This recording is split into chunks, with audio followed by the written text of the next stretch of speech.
Hello and welcome to DK Vine Done Slow. I'm Hyle Russell and we are picking back up with Donkey Kong Country 3 Dixie Kong's Double Trouble.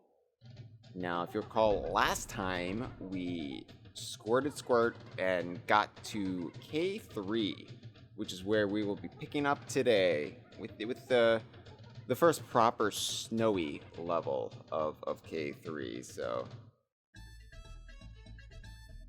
And you can see right here, we are 52%, just over the halfway mark. And actually, I'll just go ahead and load it on up. Yes, so I'm ready to begin, if you are. Wrinkly's asleep. Shoot, it's where we left her last week.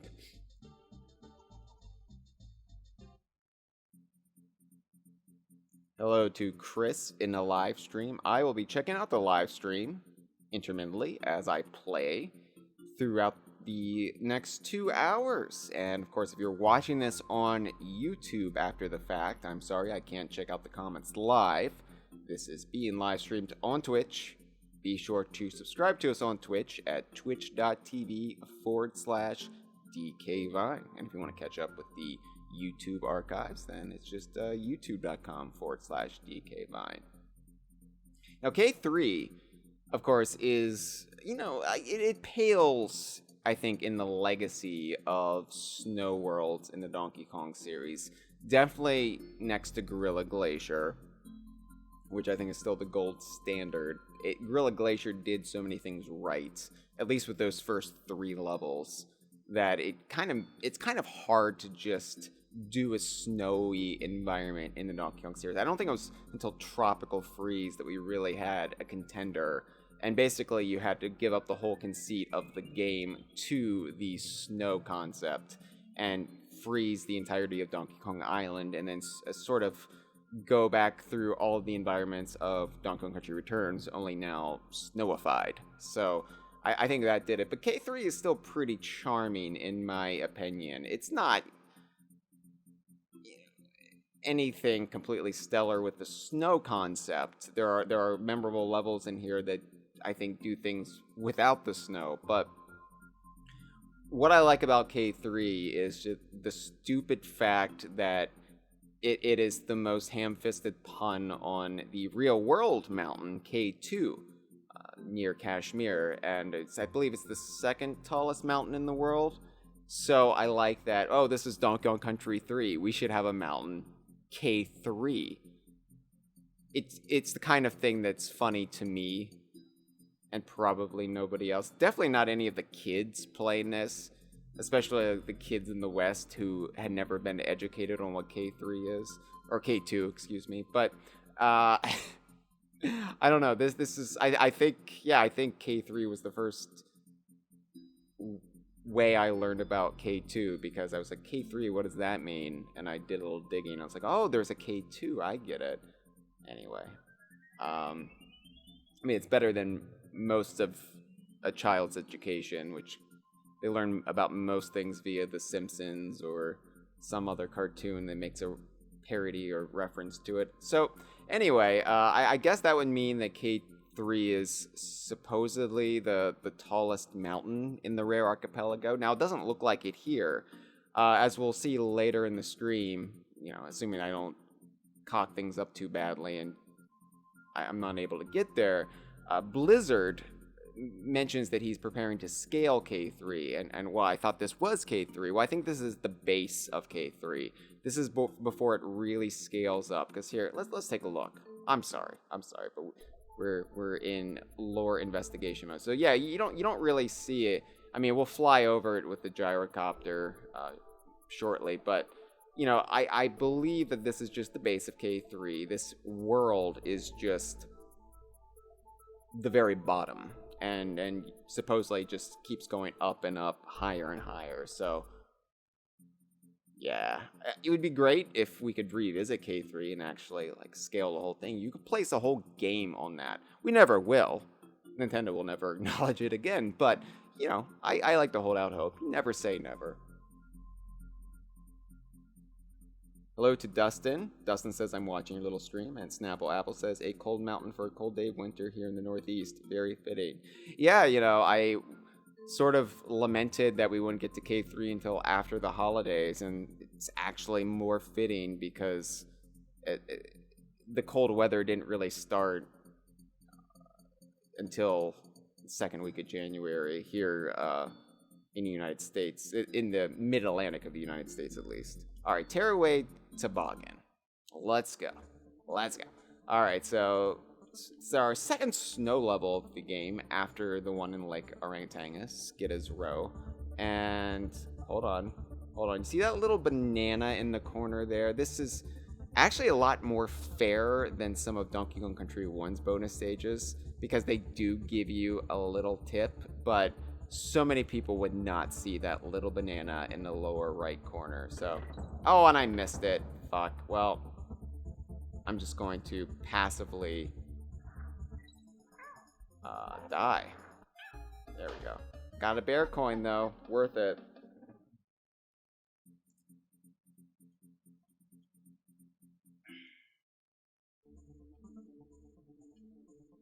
Alright, let's see if I can actually... this is gonna be a long one, isn't it? I can't even like jump over the barrel. Shit. All right. Damn it! No.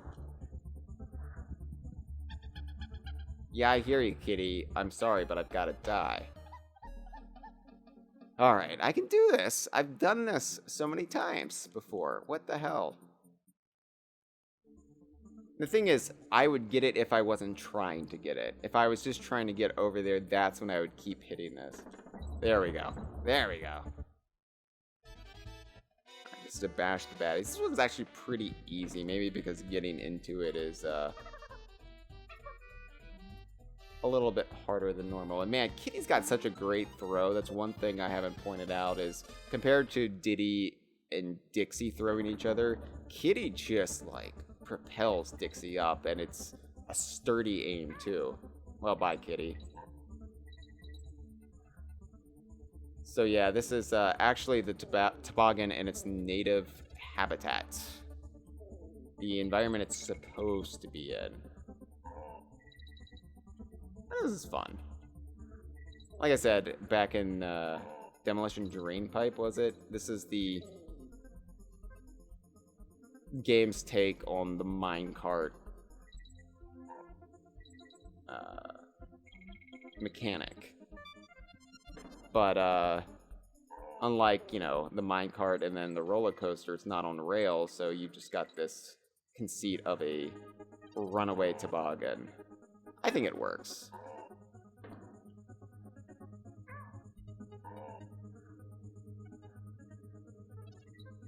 Ah, shit.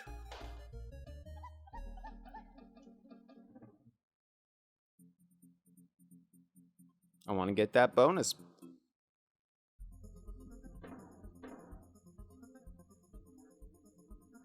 I really like that Rare just didn't go back to the minecart. I was going to say well, but I guess minecart mine. Where, yeah, it was a popular set piece in the original Donkey Kong Country. And so instead of just saying, oh, there's mines here and there's mines there, I'm not like slagging Retro for doing this, because at this point, I think it's too iconic to get away from. But at this point, you know, in the first 2 to 3 years of the series, you know, why not shake it up a little bit? Why you don't have to keep bringing back the idea of a minecart, which was just lifted from Temple of Doom anyway. Also taught me what a toboggan was. I learned a lot from Donkey Kong Country 3.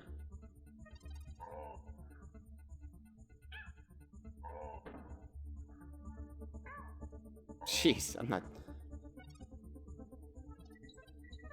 There we go. So I'm not doing so well. Let's see if I can actually catch these stars, to collect them. Nope. Oh, I was so close. Oh no. I'm gonna have to play this again, aren't I? And you see they rig it so you can't go back there. Actually similar to a retro Studios Donkey Kong Country game where you can't actually backtrack. Maybe if you jump far enough you can. Now you get this keg and they actually put a booty bird there as a way for you to use up the keg, I think. I think that's just designed to trick you. But there's the coin and the hero coin. Maybe the keg respawns. Yeah, it just respawns. So I can go ahead and get the booty bird. And they're just bananas. But I think that would be... It would feel frustrating, wouldn't it? You know what? If I'm going to try to get that bonus... Yeah, I can't. I can't go back. But I die, so now I can go back because I'm dead. Wait, I want to get that bonus, and I don't have to replay the whole stage, so... It's the smart way to do it. Just trust me.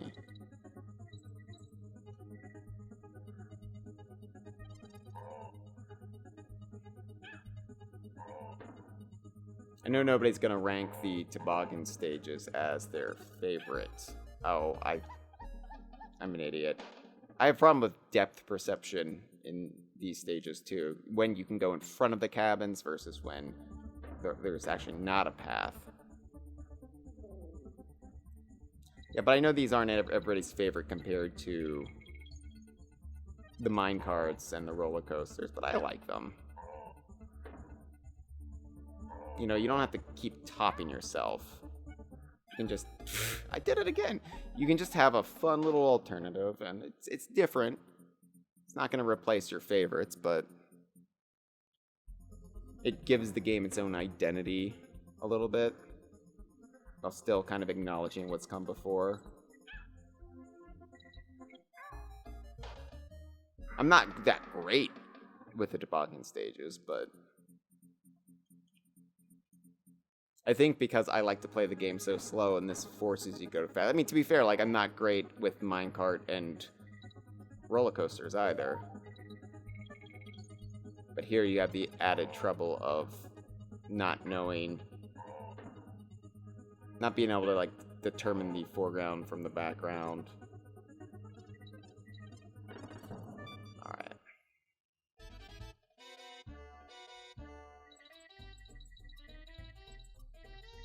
Come on, actually do it this time. Cool. And now I can leave. Now I can finish the stage.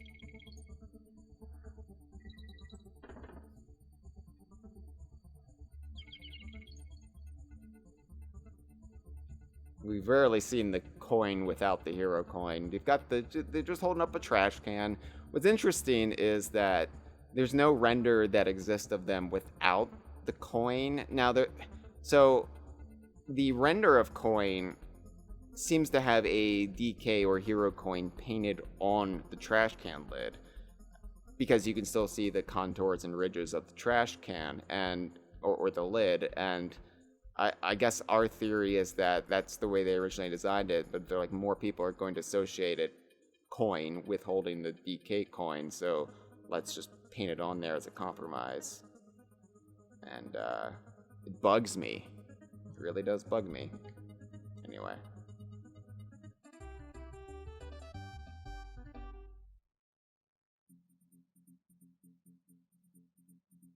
Hey, it's Jeffrin. Jeffrin's in the chat.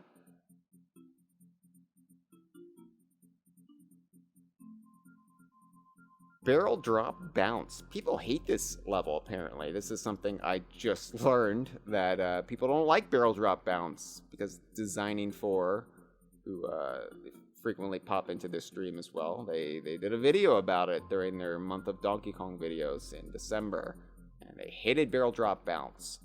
So let's see if I like it any better. This is the final waterfall level of the game, and you can see, you can already see why people hate this. Look at that. So you've got to wait for the barrels to drop, and you use them as platforms. Oops.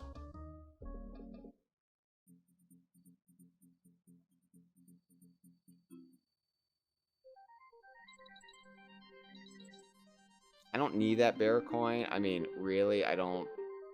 There's plenty of other places I can get bear coins. It's not worth risking my neck. But whatever.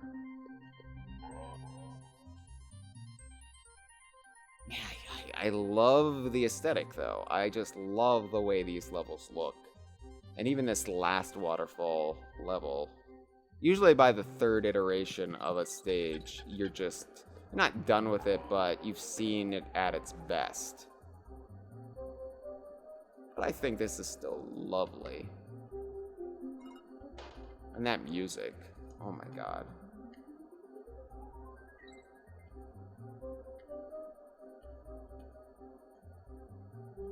Oh no!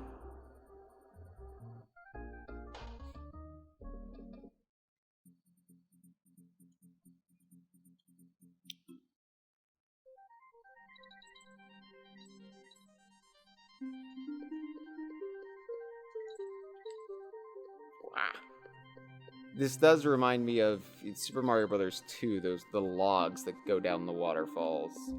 It's essentially the same thing here. Alright, now... Yes. I was just impatient.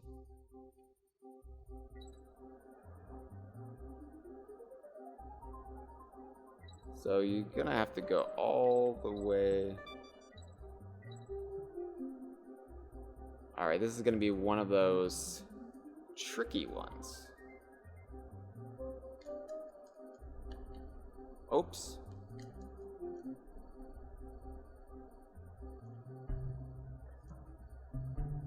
It disappeared. Of course it did. I've had this problem before, where the keg just disappears on me. Now, that was just the one-time use keg, which is what was so frustrating. At least this is an infinitely respawning keg. It's gone. Alright, I will knock off points on DKC3 for the way the object permanence is just so wonky. Alright, there we go. Now I can go back. Alright. Got the hero coin. At least that's off my mind. Now I just have to find the 2 bonus barrels.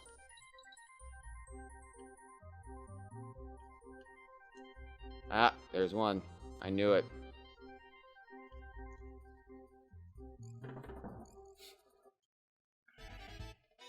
$15 bananas. It's gonna be on barrels. Yep. Oh.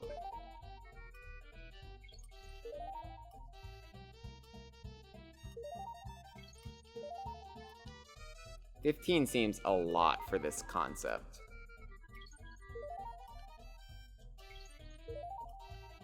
Like, I'm not gonna be able to scale that in time, so I'm just gonna have. But I'm not gonna get them all. Oh, fuck this. Fuck this. They're just spawning in the same place. Yeah. All right. Where did you spit me?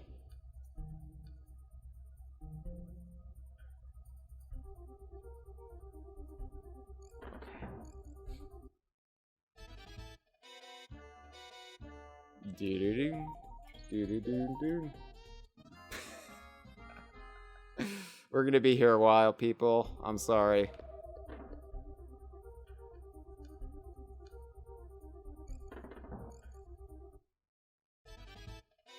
With a stage like this, you want to get the bonus out of your mind early, so I'm glad it's here. I'm glad the first one is here, but jeez. This might be one of the hardest ones in the game. I don't want to jinx myself. I don't want to jungle jinx myself. That's not even in this game. But it might also just be a luck of the draw, like where they spawn. If you have...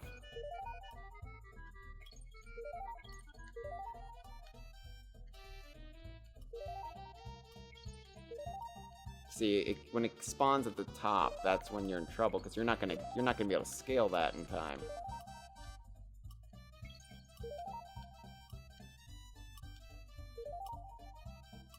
Yeah. Closer that time.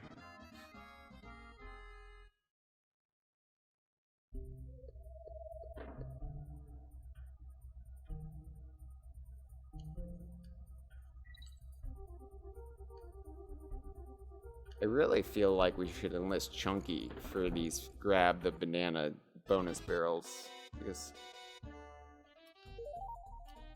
maybe the problem is Dixie and Kitty just can't collect green bananas. That's a good question. What color bananas would Dixie and Kitty be able to collect if they were incorporated into the cast of Donkey Kong 64? Not replacing Chunky and Tiny. I'm just saying, like, what if there's 2 more Kongs? What color bananas would they go? Because blue's taken. I guess Dixie could have a more vibrant pink from Tiny's purple.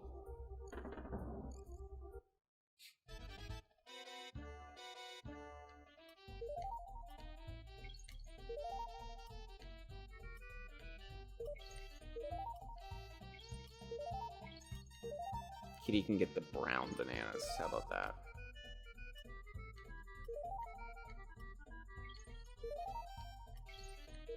This is an evil bonus stage. And they knew it was evil too. They should have given you more time. They, whatever. But they knew it was going to be hard, and they were probably chuckling, chortling to themselves.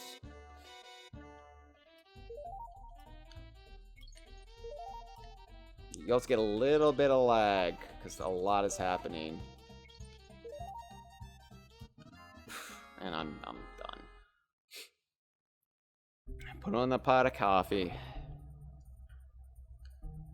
It's also the implication, too, that, this is not as pleasant as Cotton Top Cove, because this would be frigid. Frigid water. Not completely frozen, obviously, but just frosty enough that you wouldn't want to get wet. You wouldn't want to get in these falls. And of course it's spraying on Dixie and Kitty, so it's not the tranquil little scenic overlook that Cotton Top Cove is.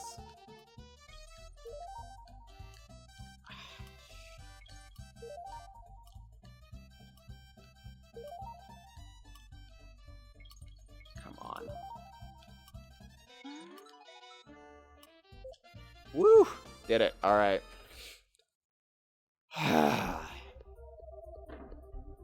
Like, you could almost imagine seeing the breath on the air coming out off of them. It'd be that cold. Sort of the same effects that the Treetop Town and Gorilla Glacier had. Wasn't, explicitly a snow level, but they changed the color palette just so to give it that implication of frigid air. It's what I really do like about the way they reused these level types in the original trilogy. It was always fun to see something like this resurface in a later world than it's primarily associated for. And to see how they tweak it, just so it's able to fit, I guess. What is this barrel for?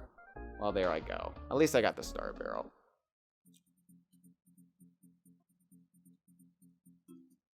Or barrels going over a waterfall. It's a common trope. Niagara Falls and what have you, so it makes sense they would incorporate it. Okay. Now I have to wait. And Kitty's probably not the one you want to be doing this for. Dixie's definitely more agile and adept at jumping and navigating heights. Oh, fuck this.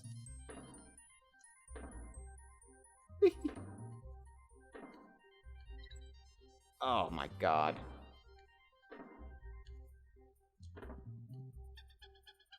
There's Dixie. Alright.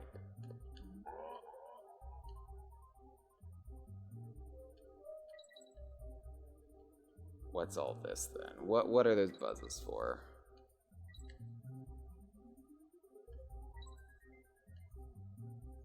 And then you just had these barrels coming down, and you're like, well, what's that for?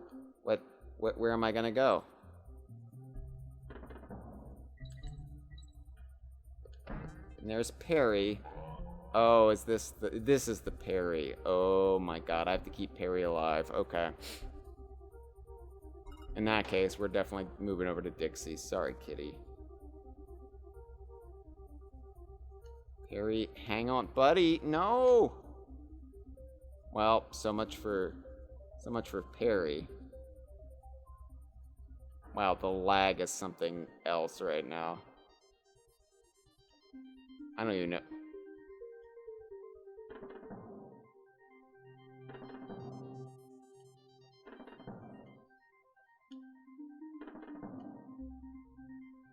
Where am I? Okay.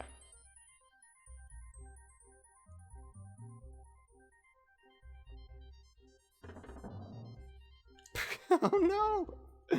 Oh my god! Oh, I'm back here. Shit!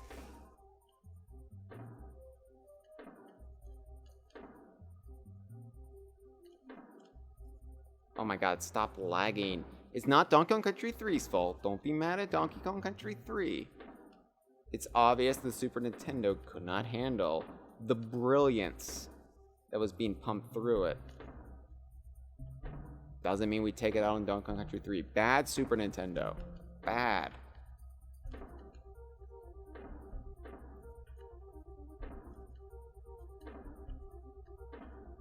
Where am I even going? Where's... Ugh.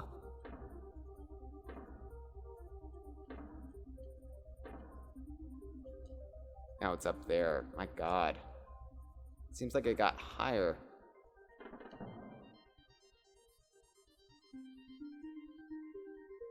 Okay, there are the buzzes. Great.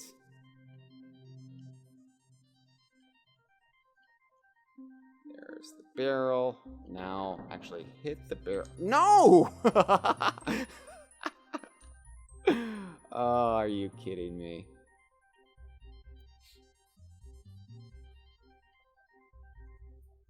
Why do people try to scale K3? Why don't they just try to do this? This is a bigger test of their skill than just climbing a damn mountain. Are you fucking me? Oh my god. Apologies for the salty language, everyone. Okay, I have to wait until it drops more. Okay, I was just being impatient. I thought I could do it. Alright, I'm back up where I really... Fuck! Oh, now I'm... Now it's not happening.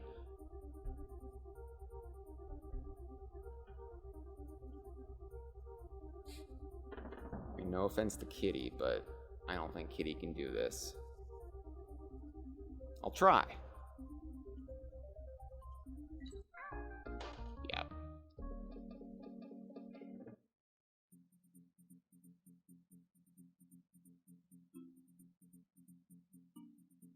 Chris says, hot take for me, I don't like this level's color palette. It's like someone took another waterfall level and just moved the hue slider a bit in Photoshop. I mean, isn't that what they're all sort of like? You have to suspend your disbelief and just enjoy it for what it is.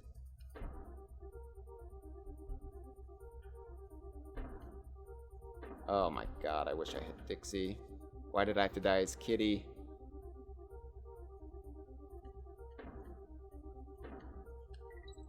Oh, got it. Nice. There's Dixie.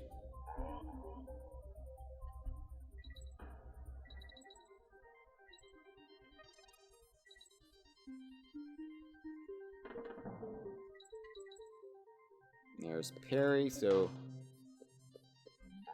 we'll switch. Although maybe I should start as Kitty. I don't know. We're gonna do this bit. Yeah, see, and I sacrifice Dixie, like, immediately, trying to get around that buzz. Ah.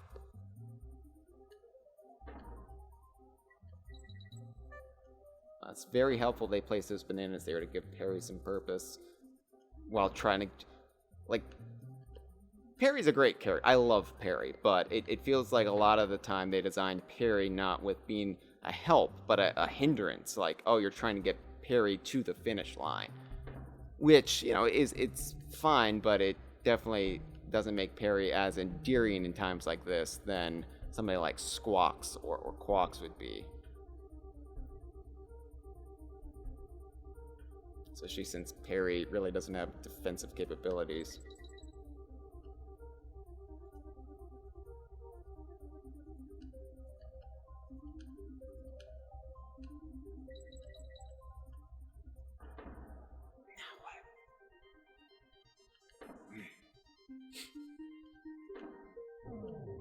Oh, it's just a balloon? I thought it was more. Why did I have it in my head that it was more?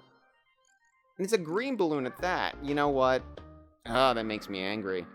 Because I've died so many times just trying to protect Perry, and it was just a green balloon. Why did I think it was a bonus barrel? Oh. Oh. Whatever. Now I can just speedrun. Well, not speedrun. My equivalent of speedrun, which is still very, very slow. Professor Chops hates me. But don't worry, the feeling's mutual. Ugh.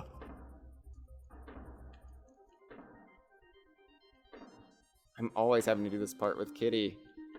It's getting easier, though.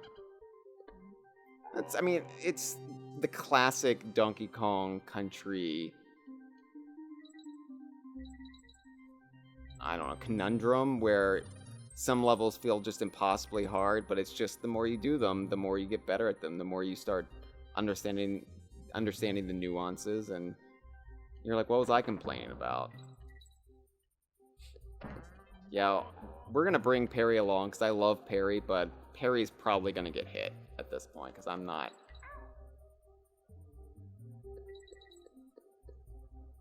trying to keep Perry this time, now that I know all Perry provides is a green balloon. I've sort of lost my passion for protecting the parallel bird. Okay, what is this? Okay, I see bananas over there. Just a booty bird? Booty.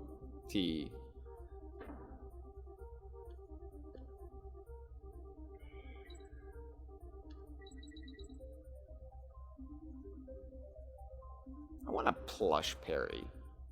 I was gonna say get on it, Fangamer, but they don't have a license with Nintendo, so get on it, Nintendo, so Fangamer can get on it. No, it's a shame that we have like so many Super Mario character plushes, and you know Donkey and Diddy are included in that license, but until Donkey Kong really has a grand resurgence, and it's coming, but until then, you know, we're not going to get merchandise, and I don't know how far back they would actually go. Like, if that character is not a new 3D model in one of their games, it's very doubtful we'll ever get Perry merchandise. But I didn't think Swanky Kong would get, you know, a background spot in the Super Mario Brothers movie, so never give up hope. Well, easier than I, Okay, nope. Well, it's clear there's more happening. There's a barrel. What the fuck's that barrel for? And then, oh, do I have to...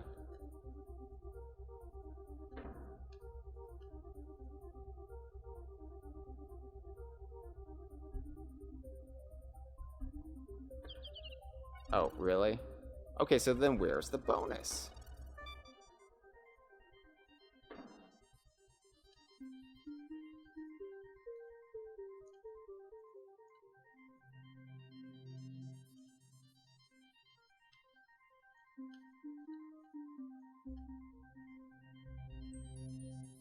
clearly missing it. And because my attention was focused on parry, right?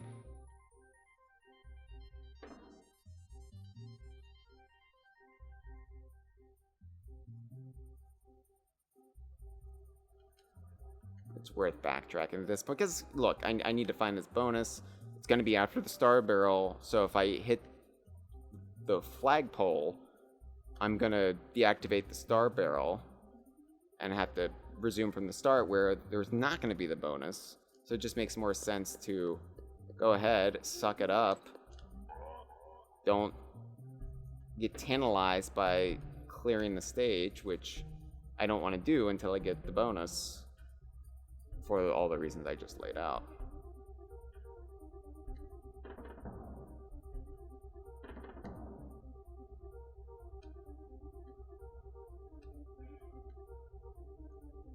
Those buzzes are interesting. What is their purpose?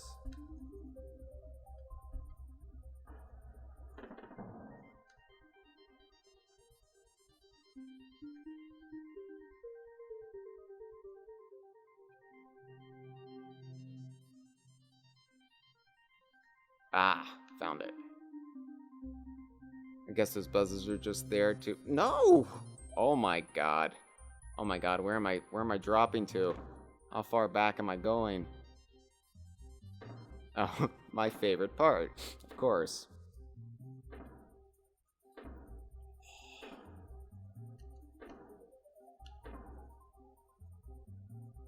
You know, I do love how brutal the stage is. I'm sorry, Designing 4. I like this.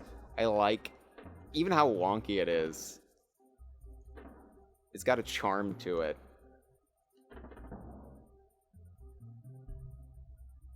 It feels exactly like jumping up barrels down that are cascading down a waterfall should feel. Unpredictable and unsafe and stupid. I love this.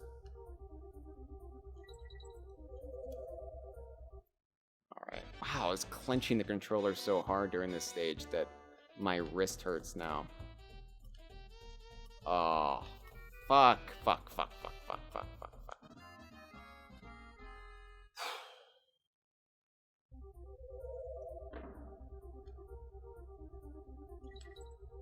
At least it's not hard to get back into it once you know where it is. Doo-doo-doom. Doo-doo-doom-doom.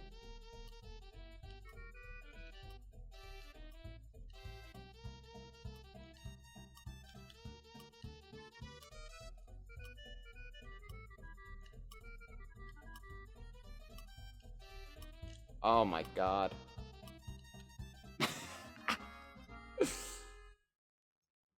It's still better than the 15 bananas one. That one was... I maintain that's probably the most devious one in the game thus far. It might be in the entire game, but memory might be failing me.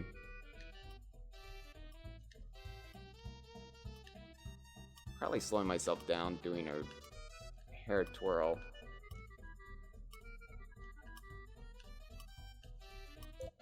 Yeah, okay. Whew. Now I can leave. Now I can get to the goal. Oh, well, there, good. That worked out. DK barrel reset because I was in the bonus stage. Great.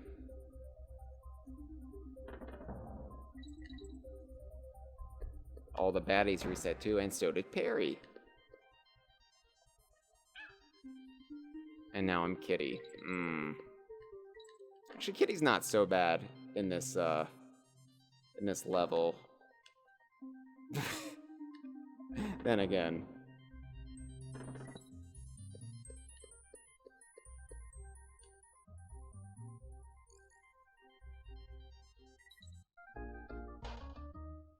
I'm glad that Perry stays with you till the end.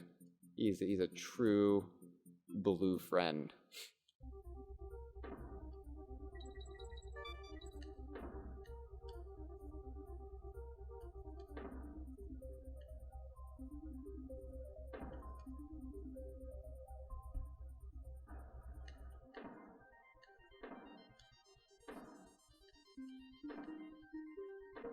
Something that does bug me as I've gotten older is the way Kitty's pajama feet hang off of him. 'Cause he's gonna trip. He's gonna trip one of these days. It's not what you want to do when you're doing this high precision jumping around very dangerous environments. And I think Dixie's a poor babysitter for not pulling them up.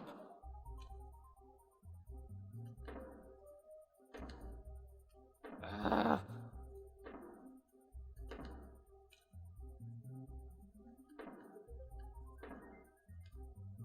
Ah.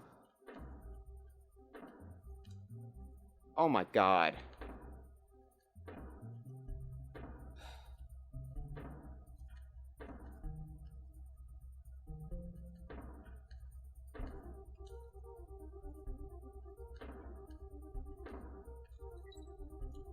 Ugh. Let that be the last time.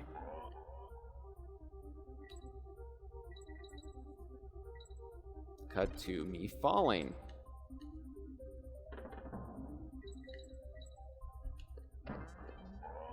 I do love the sound of freeing an animal buddy. It's an underrated sound effect. Because it's gratifying, almost like collecting a hero coin. It's got just this very, very clean sense of satisfaction. You are unleashing something that will bring you nothing but joy. And I wouldn't say that Perry brings me nothing but joy in situations like this, where the whole point is to keep him alive, but I like seeing him. It's a cute little bird that I like looking at.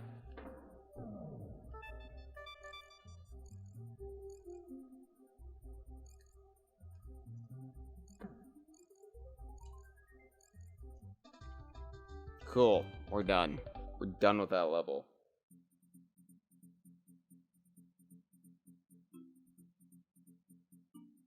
Yeah, Angry Ancestor commenting that Designing for released a video on why this might be the worst level in the entire franchise. I will say I like barrel drop bounce. I see why people have issues with it. I understand completely. But I think it's the right level of frustration where you don't want to give up. It keeps you engaged. I'll say that. It's not one of those things where, well, this is just brutal and I'm not having fun, so fuck this game. I never get to that point. I'm like, okay, that sucked, but you know what? I think I can get a little bit better. And then you get a little bit better and you feel that sense of progress being made. I think that's key to the Donkey Kong Country series. They're not supposed to be easy stages. And Retro understood that. I mean, I know I compare the original trilogy to Retro's duology quite a bit, and I like both. I like all 5, and I like all 3 Donkey Kong Land games, but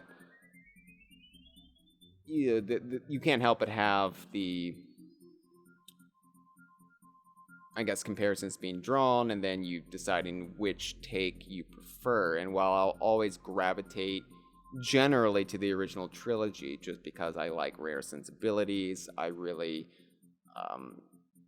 love just the way everybody's mind worked who worked on these games. And I think, Retro course corrected a lot of that stuff with Tropical Freeze. It wasn't 100%, but they still had to answer to Nintendo in a much larger way than I think Rare did. But anyway, I think, Retro understood it, and they ran with it. They did not dumb down Donkey Kong Country, and in fact, they made it even harder in a lot of areas. So, yeah, barrel drop bounce. It's hard, it's frustrating, but it's never too frustrating. So, Crackshot Croc. Now, this is an interesting stage, because here we have the third appearance of the factory archetype, far removed from Mechanos. I guess this is just a little outpost they have in K3, Kremko, or whatever.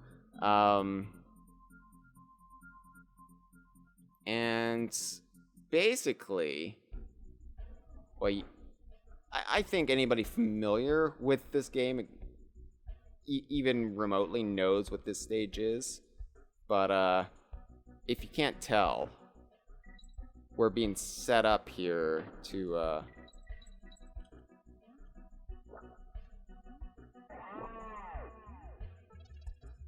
enter a hostile environment. So once we cross this threshold here, and of course Squitter's here, and so that makes everything better. Okay, here we go. We cross this, and then you can see the little crosshairs up there just resting. So yeah. Basically, this is the predecessor to the Donkey Kong 64 temple sequences in Angry Aztec, where the crosshairs appears and says, "Get out," and, you know, chases the Kongs. And the question is, who is the crackshot croc? It would imply that it's a Kremling, but because the fireball resembles what Carbine's shooting out, I've sometimes considered the possibility it is a Carbine, one of the little mechanical owls. Granted, that's not a croc, still part of the Kremling crew. Could also be a bazooka, probably is a bazooka. One of the little red Kremlings holding the giant, well, bazookas. So it's not that bad. Like, you can avoid it once. It gives you ample warning when it's going to fire, and then you just get the hell out of its way, but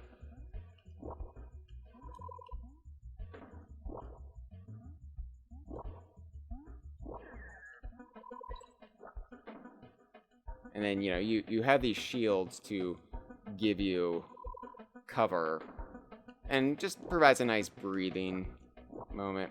Okay, nothing over there.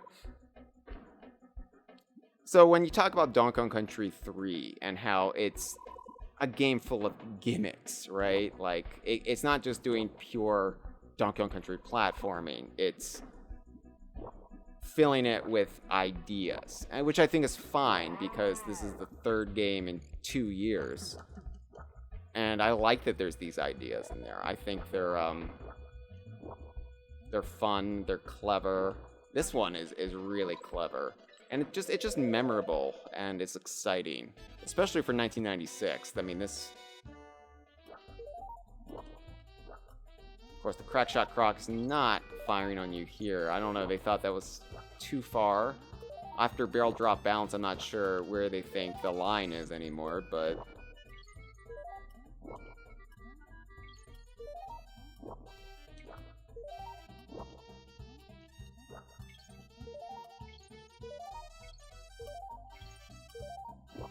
Squitter is such a terrific animal buddy. I'm not gonna do it, am I? Yeah, you get hung up on the webs and... Alright, so it was harder than I initially suggested. Ah!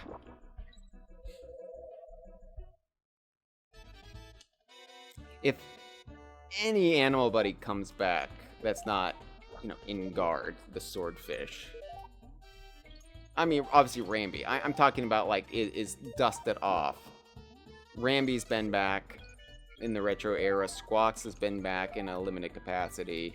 They haven't really gone anywhere. If another animal buddy comes back who's not the obvious choice in guard, or really any of the original ones from Donkey Kong Country, I hope it's Squitter, because Squitter is so much fun. And the fans love Squitter. Squitter, I think, is unanimously just adored by most everybody. They don't like Squitter. I don't want to know them.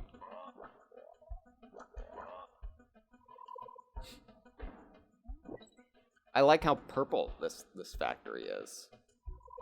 Again, just the Photoshop slider, as Chris called it, but... when you're a kid and you don't know how anything works, the illusion the illusion has sold you completely that this is just a completely different factory than the ones we saw in Mechanos.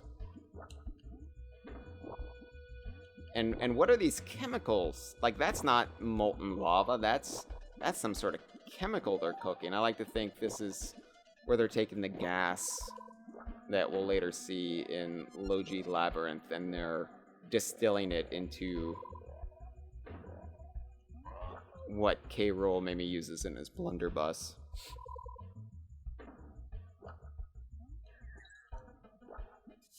Ah, shit. I didn't look before I leaped.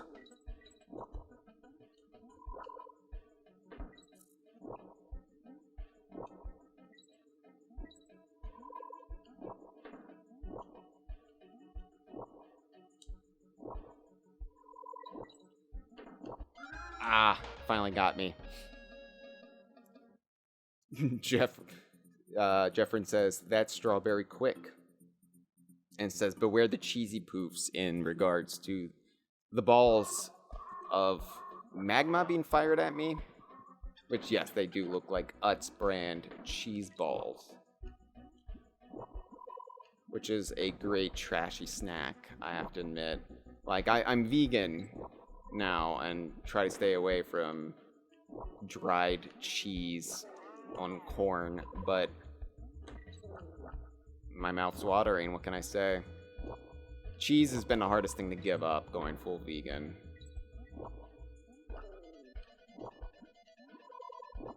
Like, I can do without most dairy, including ice cream, especially given the violent diarrhea it causes, but cheese, oh my god, cheese is delicious, and that's something they really haven't perfected as far as vegan alternatives go. Like, a lot of meat now, they've got pretty much spot-on replacements. Not 100% perfect, but, you know, yeah, cheese, and especially, like, something like, cheese balls. The Hippie brand curls, which are, made with fake cheese, they taste pretty good, but they're not quite there yet. As its own thing, it's pretty tasty, though. A little plug for Hippies. Aw, you kidding me? Whatever. Dre says, I found some good vegan cheese. I would imagine that there would be better vegan cheese in the UK, just because I think Europe in general, whether it's continental Europe or the UK, knows cheese better than Americans. Therefore, they would be the first to crack the code. I don't know. I haven't seen it in any import shops, but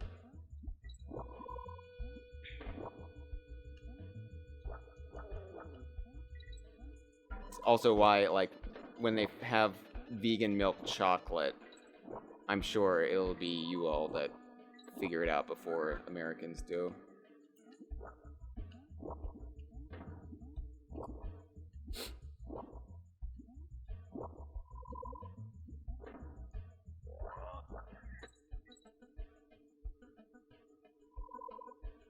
Damn, I love Donkey Kong Country 3. I'm sorry. Just playing this is so much fun. I don't think enough people say it enough. I love Donkey Kong Country 3.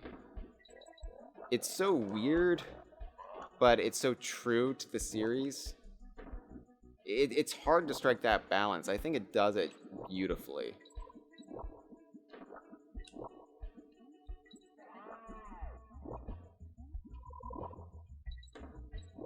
I like it a lot better than Donkey Kong 64. And there's like so many bits of Donkey Kong 64 I like, but oh no, I'm stuck. I'm like completely stuck. Okay.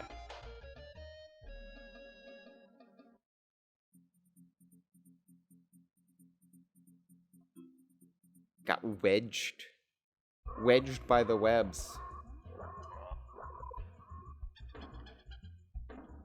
I think the Donkey Kong Country games of this era, and they still do, but it was so impressive in this still 16-bit era, is playing with the levels of depth, right? And here we are effectively getting shot at by somebody in the foreground with us, the player.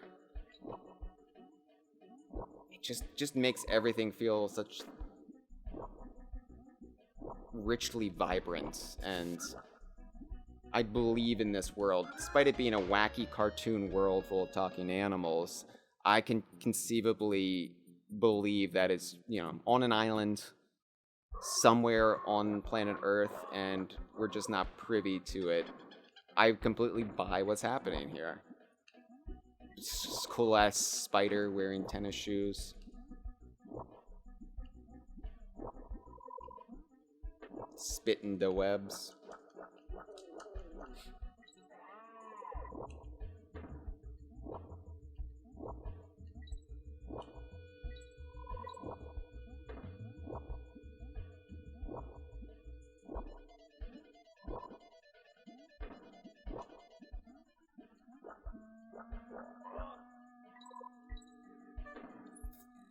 Imagine you're in 1996, November 1996, December 1996, or January 97, whenever you're playing this. It relatively recently just came out, and the N64, of course, has been out since September. If you are living in the West, and, if you're in Japan, it's slightly different. If you're in Europe, it's a different timetable. But speaking from my perspective, like this is my own life history here. Anyway, and you're playing this, and it's like the pinnacle of the Super Nintendo, what the Super Nintendo can do, right? And so you're just thinking, okay.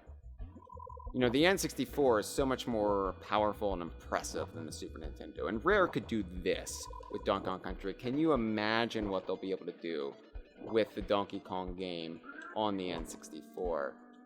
It's going to be the greatest thing ever, which is where the expectations for DK64 came from. Oh yeah, this is amazing. So here we've taken control of the bazooka, or of whatever carbines are holding, and we are firing it ourselves. And it doesn't prepare you for it; it just throws you in it. Like, you know what's happening here. Let's do it. You're firing the cheese balls now, my friend. I like to imagine it's Squitter behind this rig. Squitter is taking control of it, and he's like, yeah, all right. This is just spitting something else other than webs.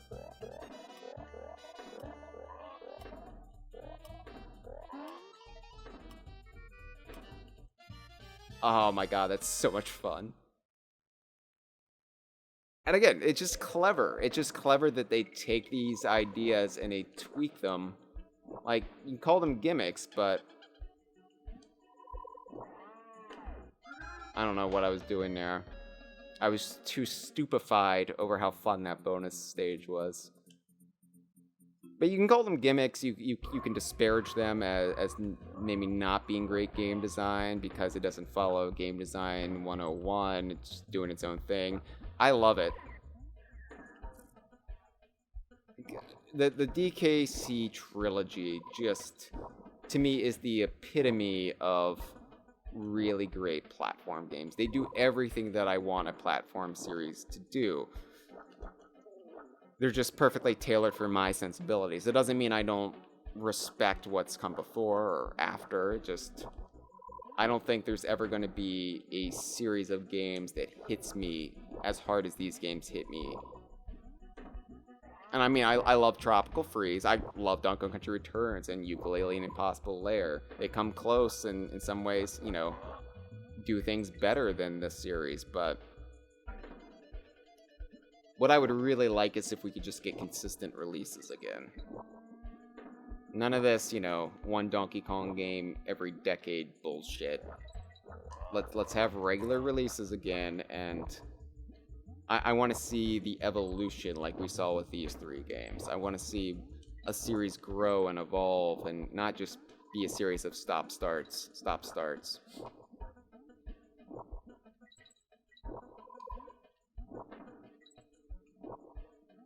Okay, don't need to go up there again, even though that was a really fun bonus stage and I would love to replay it. Not worth the time or effort getting up there.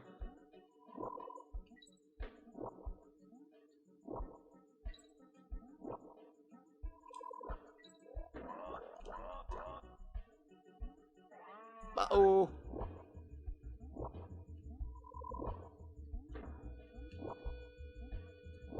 And the crosshairs is really fair too. It doesn't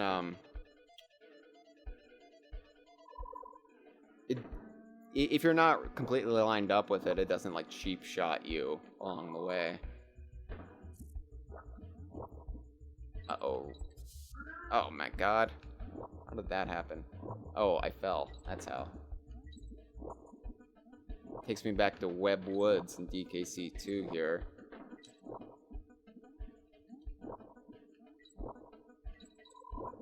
And here we have the no crosshairs sign, which okay, can we just point out the design of this really quick? So to differentiate it with the no animal signs, they've made it metal, like on a piece of sheet metal or like aluminum siding or something. And I appreciate that. I appreciate that they went that little bit of effort to make it look metallic, and that way we don't have all of these bullshit arguments in 2023 about whether or not the crackshot croc is an animal buddy. But also that, okay, maybe no firing allowed at this part of the factory. There's sensitive equipment here, so do not fire your gun over here, you idiot. I don't know. I like it.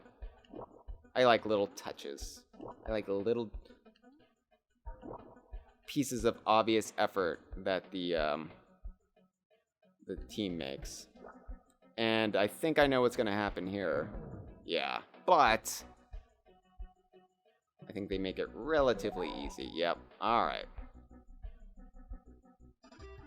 Fun level. I think that's my favorite factory level in DKC3.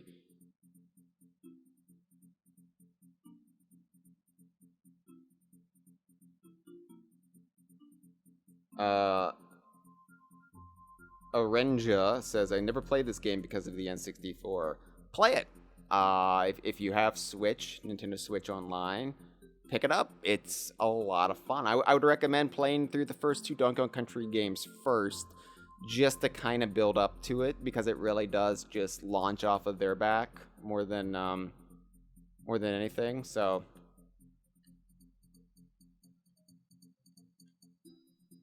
but yeah,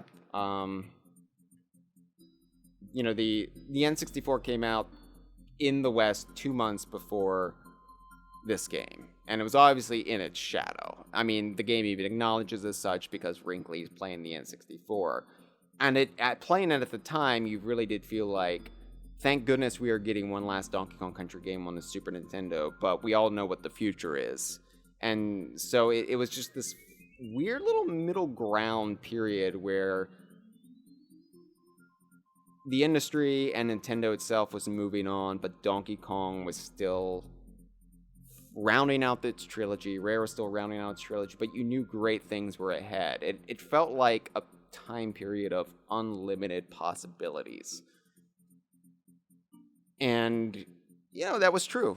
A year later, we got a lot of us, I mean, I say a lot of us, I'm speaking for myself here, and this is before I was super online, and it was before DK Vine was launched, but I was under the assumption that we would see a new Donkey Kong game on the N64 in 1997. Which, you know, I didn't understand how game development works, how long it would now take on the N64 and going forward into the future even longer, but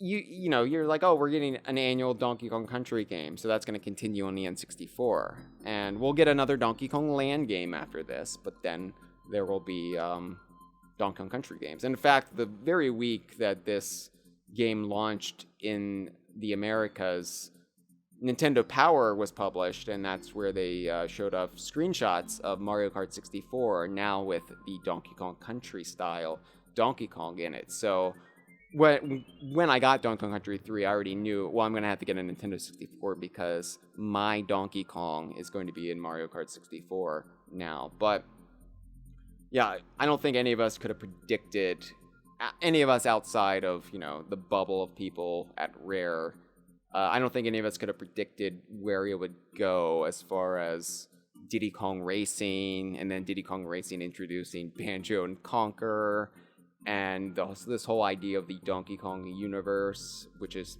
just the Rare shared universe, but they really, you know, built on the groundwork, the landscaping of the Donkey Kong Country series. So, yeah, anyway. It was a magical time. And Donkey Kong Country 3 was, you know, came out when I was in junior high, and not the happiest time of my life, junior high, but these games helped for sure. I love how snowy it is here. And I love that there's a very obvious bonus barrel there. The question is not, where is the bonus barrel? It is, how do I get up to that bonus barrel? In fact, that's a great question, because right now I don't have an answer.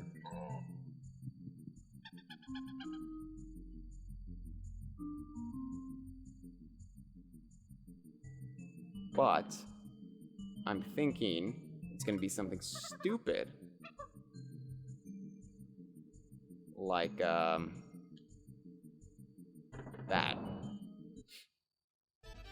Not stupid, but kind of a ugly solution. Ah! So these are lemguins. They are a cross between lemmings and penguins. And that's it. They play off the idea that, you know, the discredited idea that lemmings are suicidal, which was just from a documentary where the filmmakers just caused them to dive off a cliff and actually killed them.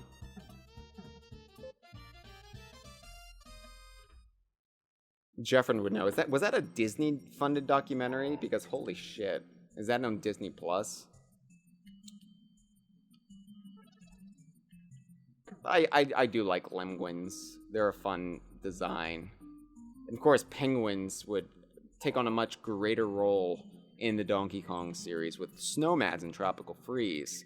They're, of course, the great thing about all of these Kremlin crew affiliated baddies is that the existence of lemguins does not invalidate the later existence of other penguins in the series, because you have these fictionalized versions of the animals that are affiliated with the Kremlins, presumably from Crocodile Isle, and their evolution was influenced by the Kremlin source energies in the crocodile core. So, let me just really quick give a shout out to the background there. It doesn't get viewed enough. Usually there's the snow effects and you can't really see, but it's a pretty background. That's an environment I want to spend time in. You got all these cabins in the background, and you really get the vibe that the Northern Hemisphere is a lot more resorty than Gorilla Glacier, which is more, you know, just a harsh natural environment where, yes, this is the base of maybe the tallest mountain in the Rare Archipelago, but there's still cabins, there's still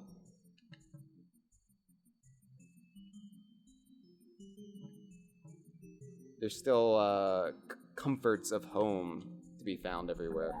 That's a really easy one. That's just what they just... Anyway. And now we got the sunset rolling in.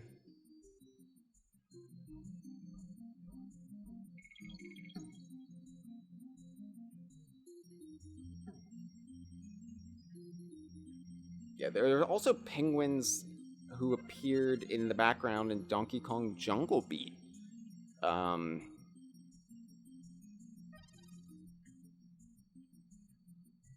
I don't think you actually really interact with them. They're just in the background, if memory serves.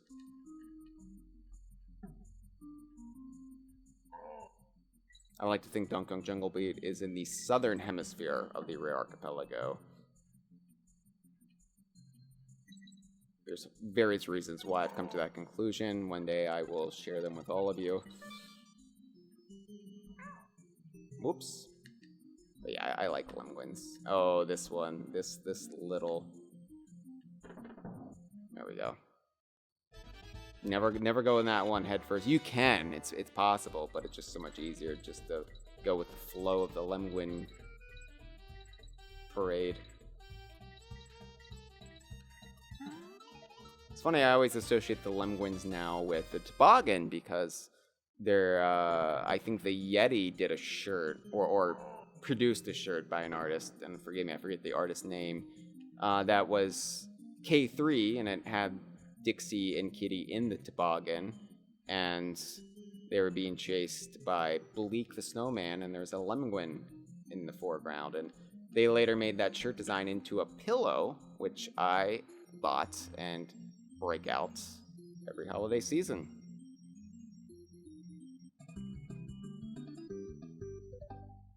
Yeah, Jeffrin says it was a 1958 Disney film called White Wilderness, not currently on Disney Plus. Probably exiled with Song of the South. Good riddance.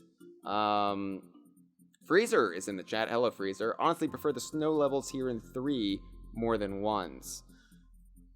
1s are brilliant set pieces. I think Snow Barrel Blast is obviously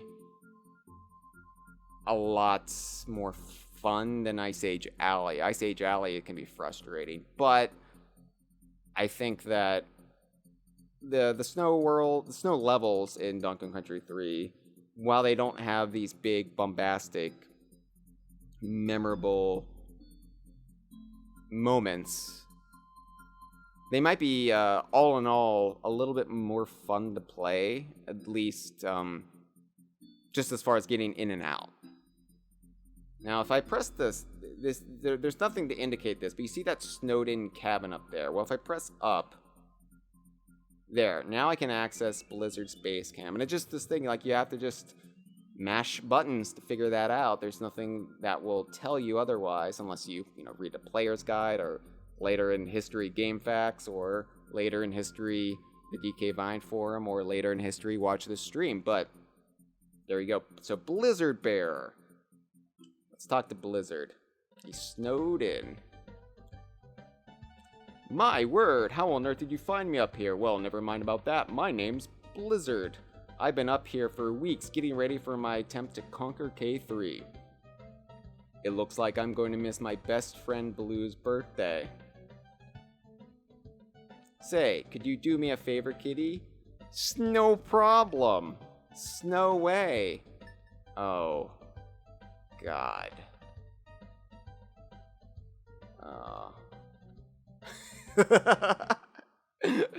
No, we're gonna do. So it's interesting that Blizzard calls Blue his best friend and not his brother, because they are the brothers bear.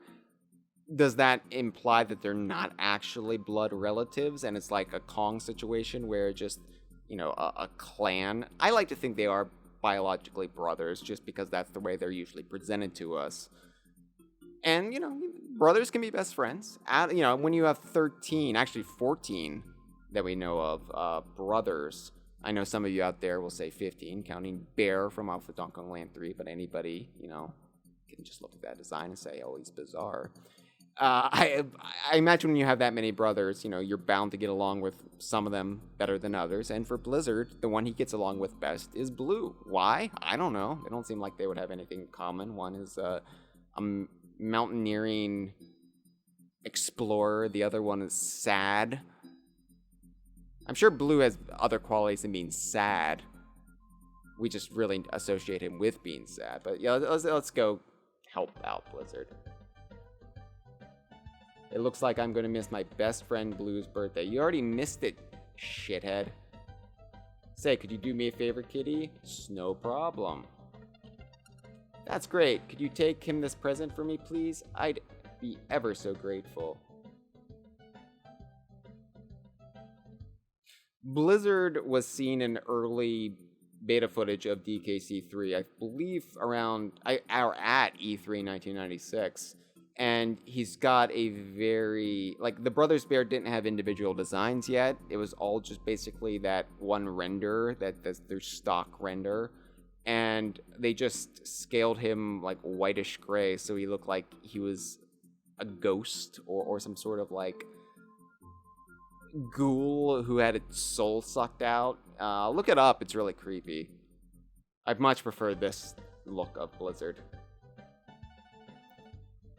My house was completely buried under the snow. Oh, okay. I like the furry rugs of the Brothers Bear. The furry, like, welcome mats. I'm amazed you found me, you know. I've been stuck up here since I broke my leg while sledding. Jeez. There's some lore for you. So does he still have a broken leg at this point?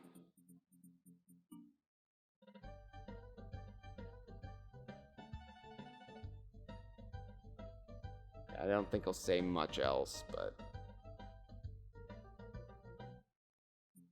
I love the Brothers Bear, and we're given so little with them, but each character to me is just rife with possibilities. There's an abundance of potential for each character, and I think that's why I like them. Because, yeah, you look at something like Funky Kong in Donkey Kong Country, and you're like, well, that's a one-note character. He kind of sucks. But look at where they've taken Funky and made him so interesting. And I think, you know, the same case could be made with most of these Brothers Bear, except maybe Blunder, because he kind of sucks. Alright, let's do Swanky's Sideshow. This is always fun, and it's good practice for the boss fight ahead. Roll up, it's all the fun of the fair. Oh, okay, I thought he was gonna sing Beatles. Let's do Race to 25. That's my favorite, I think.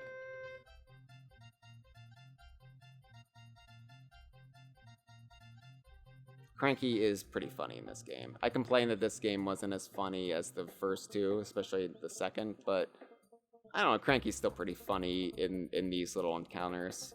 You mostly think of Cranky as like the end of the game where he's not funny, but if you actually like interact with him here in Swanky's Sideshow, yeah, he's still got that old spark.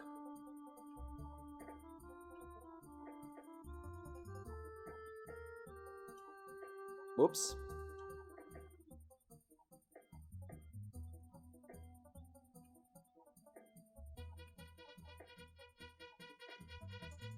All those times I, risk my ass for the bear coins, I could just get them at Swanky's.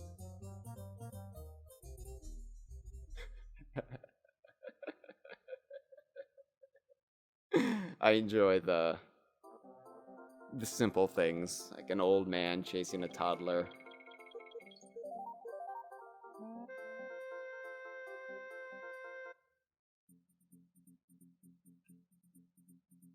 Bleak's house. And yes, as far as the list of things that Donkey Kong Country 3 taught me as a youth, that is where I learned the Dickens title, Bleak House. I didn't know it was a pun until actually, I started my literary classes in high school, but I was like, oh my god, I get it now. I get Bleak's House now. I thought that sucked as a name in 1996, but now it's quite funny. Anyway, yeah, sparkly, magical realm of Bleak the Snowman. Oh, Snapple Apple is pointing out the fallacy of running into Swanky there. How did you go from snow-covered mountain to a lush forest with Swanky? Well, there's a hot springs that's located just in this one area that gives the land and surrounding grass a lush green, completely cleared of snow. Keeps it warm. It's central just to this little valley that Swanky's in, which is why it's only visible from his tent, right up close. It's one of the things that the GBA remakes actually did well, is changing the scenery around the Kong helpers to match the world. Although I do like the simplistic stupidity of an unchanging scenic environment around them. And it's really only a problem in Donkey Kong Country and Donkey Kong Country 2, except for Swanky's sideshow in this game, because everything else is either indoors or changes, like the bear cabins, and Funky is only in one location, so. Freezer says Swanky is creating an isolated greenhouse effect because he uses so much hairspray. Yeah, that's also pretty good, although I like to imagine even Swanky is environmentally conscious, being a Kong and all. So let's go ahead. Enough stalling. Let's go ahead and visit Bleak, the snowman. A lot of people seem to think Bleak is a robot, but I think he's held together by magic, and that magic is in his little scarf there. And actually, I think that's a little bit of Kremling source energy from Donkey Kong Country 2 that K. Rool put into Bleak to give him life. Of course, he's got a great laugh, and it's a stock laugh, and I believe it's been found that it's the same laugh as King Boo in Luigi's Mansion, just sped up differently. And of course, these are just white cheddar cheese balls. So here's where, this is why you should have been going to Swanky's sideshow all this time, because there's now a boss fight that uses this mechanic, and this is one of the areas where I think Donkey Kong Country 3 is just, whoops. Overshot it there. This is where I think Donkey Kong Country 3 is brilliant, in that it pulls this little mini game that wasn't necessary, but it's like, oh, you haven't been doing it? Oh, sucks for you. You better get good at it, because now there's a whole boss fight that uses it. I think that's good. I think any game that forces you to become well-rounded is a game I like, even if it's outside of your comfort zone. So now Bleak's all the way back there, and so you can adjust your shot. Yeah, speaking of depth and playing with dimensions here, I love that this is a thing. It's a really fun boss fight, really unique. And I remember thinking, wow, it's like this is the first 3D boss fight in Donkey Kong. Imagine what we'll do on the N64. I was an idiot. Still am, but I've accepted who I am. Wah! Wah! It's weird that he's firing all of his brain matter out. This is probably why he loses. Can't think straight. And how does he get around so fast? I guess if you're being made of snow, he can just absorb into the mountain. Of course, Bleak is the first evil snowman in the, oh, hi, kitty. Oh! Ah! Ah! Ah! Oh! First evil snowman in the DKU, as I was saying, but not the last. Sir Slush, of course, in Banjo-Kazooie, less than 2 years later. And then there were like snowman baddies in Donkey Kong Jungle Beat. They had like bananas on their face.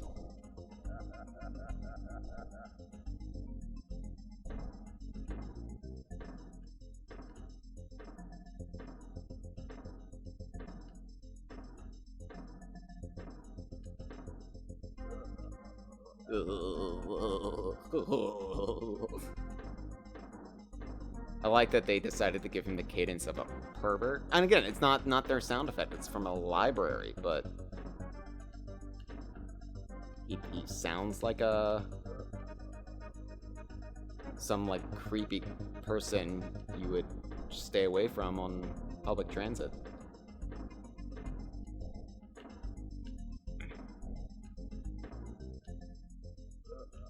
I love the sky. The way the sky looks, it looks like raspberry sorbet.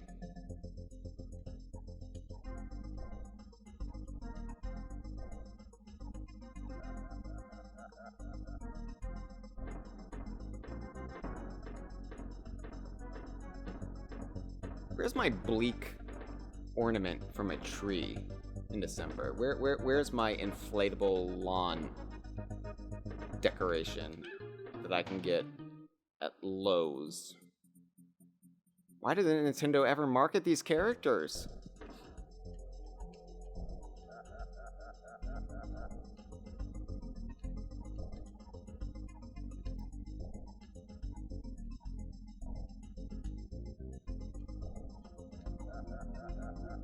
It's also just a great little thematic notion of what a Donkey Kong Country game helmed by Dixie Kong can be, where, yeah, you're gonna get in a snowball fight with an evil snowman.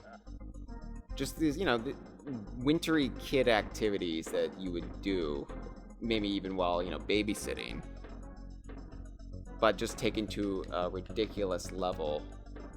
Like, oh yeah, a life and death battle with an evil snowman, and it's being conducted with snowballs, naturally.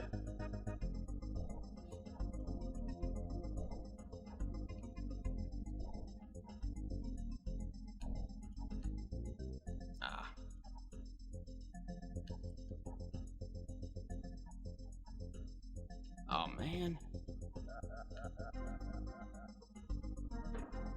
So here's where I've been struggling, is dodging the big snowballs he fires out of his head.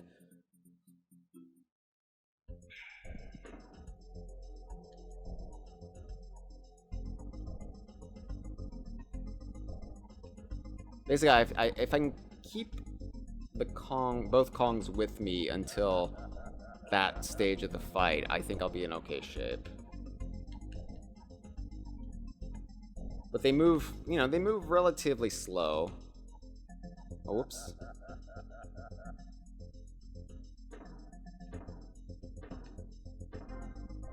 And these are big snowballs.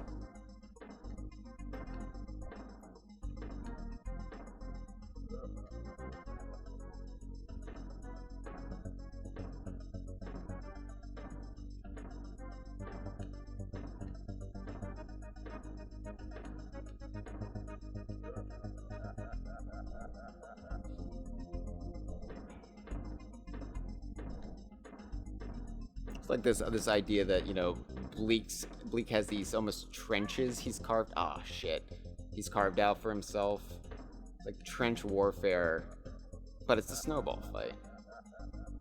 It's just that taking like these very childlike notions and making it life and death, giving it such outsized importance to what's actually happening. That's an element I really like about DKC3.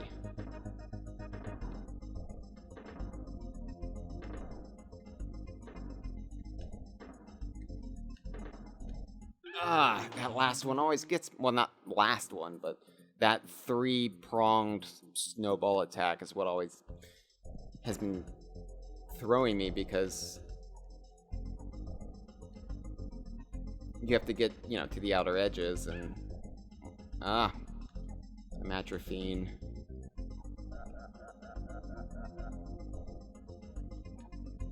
Oops.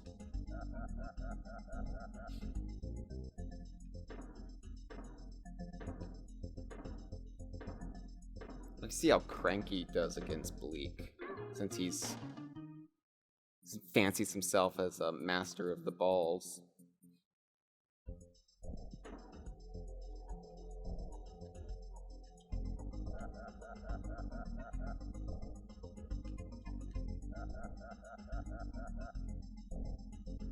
I wonder if this gave Kitty a distaste for Frosty the Snowman. And all of his friends, his chums, never knew why he hated that song and animated special so much. I'll tell you what happens when snowmen come to life.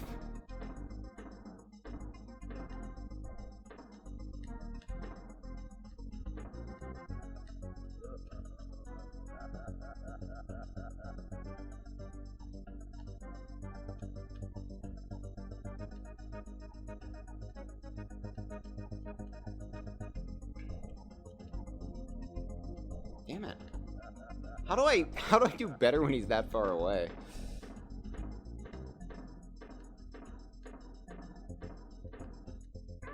Oops.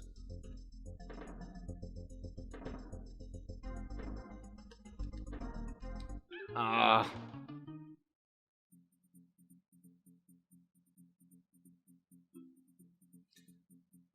Okay.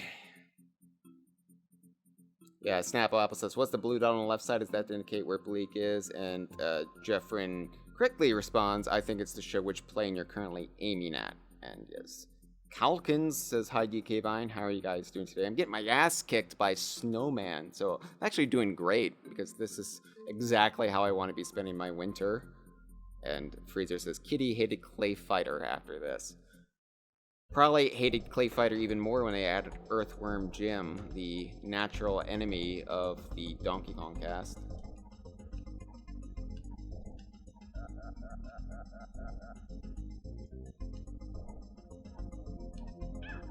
Oh no!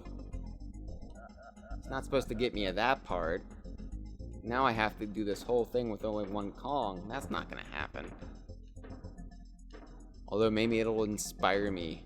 Maybe I will work harder now. Maybe I will get good.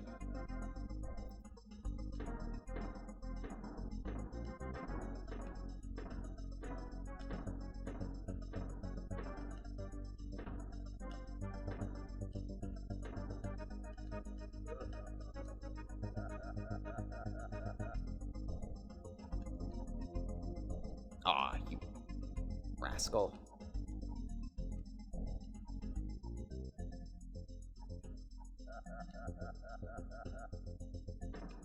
Alright. Here's... Yep. Nope.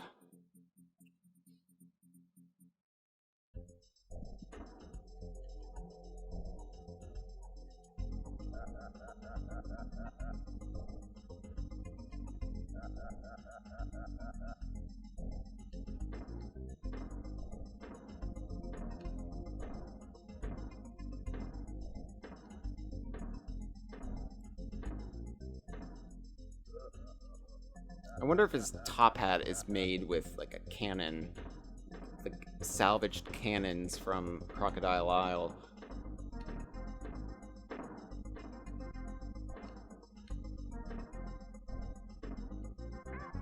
Oh, come on. And then in the changeover, so much time is wasted that you're then just thrust into another cycle even when he's laughing.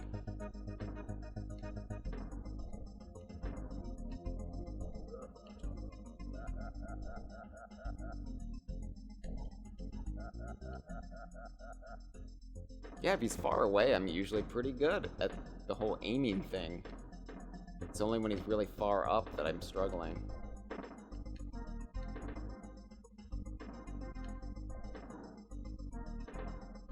Ah! Ah!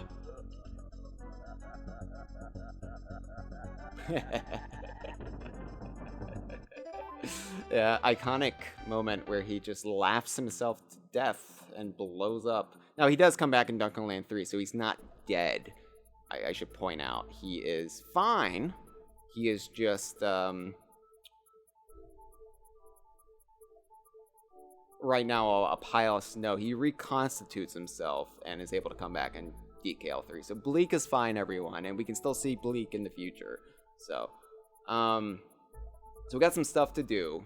So obviously, I've got the mirror. I've also got the present. So let's go spend some time taking care of all of this. First, let me just save the game, as I like to do, on the overworld once I've beaten a...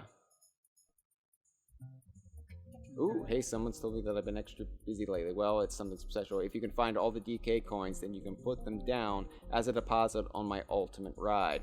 Come back when you've got some more, Dixie. I'll keep you informed on how close to the jackpot you are. Cool. Gotta go, Dixie. Surf's up. So now you know what the DK coins are for. And why does Funky want the hero coins, the DK coins? Because they're big and gold and shiny, and he wants to be rich, I guess.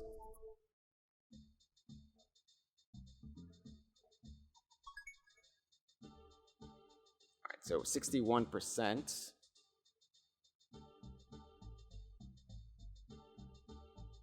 Cool.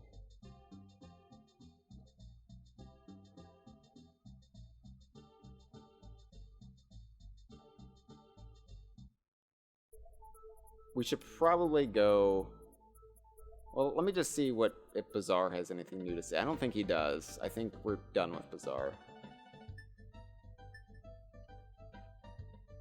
Yeah. As much as I like Bazaar, at least we see him again in Donkey Kong Land 3, am I right? Am I right, everyone? Am I right? Am I right? Alright. There's still 16 coins short of the deposit for my Top Gear. Funky should have been the new host of Top Gear.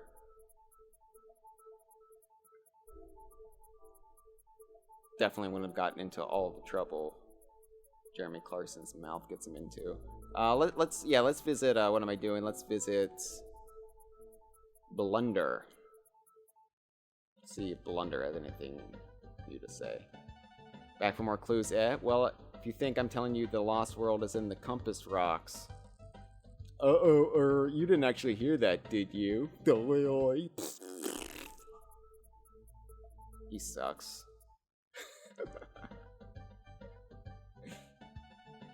Yeah. So basically, you just visit Blunder enough times throughout the course of the adventure, and he just tells you exactly how to find the Lost World. And I mean, he'll tell you it's something to do with the rocks. The Compass Rocks, as he calls them, and they're right there, so.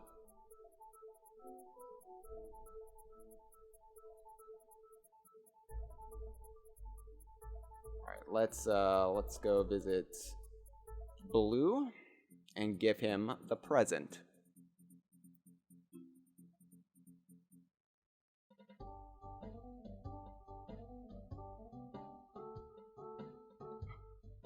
Let's have a look inside.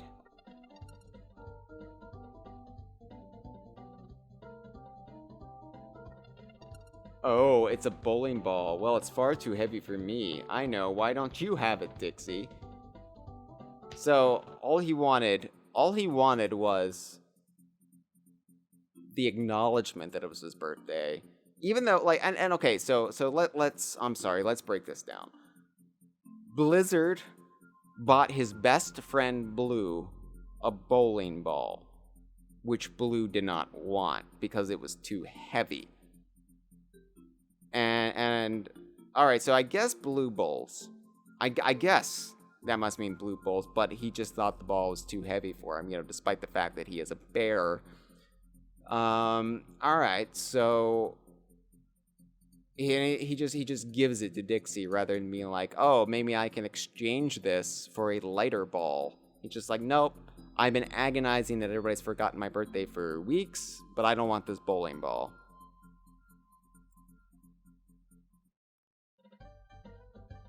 And now he's all upbeat, happy. Green jelly and ice cream, Dixie. Enjoy, there's plenty more where that came from. Green jelly? Is that like green jello? Is that what, like green gelatin?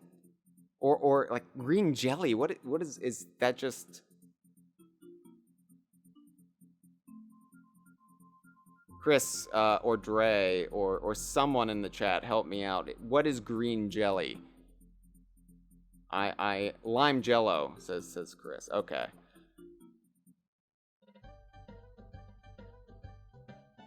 Hi Dixie, stick around if you like and feel free to have some tea and cake. Alright. Is that all he says?